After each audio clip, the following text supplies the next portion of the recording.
Hello students, staff selection commission examination లో general intelligence and reasoning కి సంబంధించి previous year question solve చేద్దాం. So certain code language a plus b means a is mother of b, a minus b means a is brother of b, a into b means a is wife of b, a divided by b means a is father of b. So మనకి frequent గా ఈ questions వస్తూ ఉంటాయి.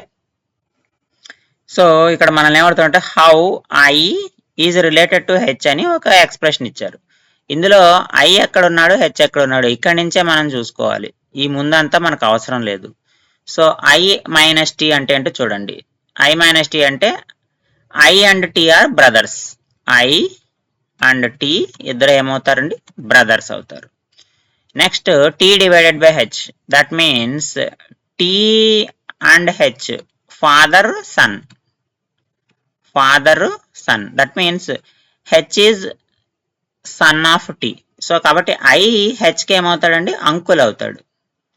Uncle అంటే father's బ్రదరే కదా, father's brother. కాబట్టి ఇక్కడ ఆప్షన్ డి అనేది మనకి కరెక్ట్ ఆన్సర్ అవుతుంది.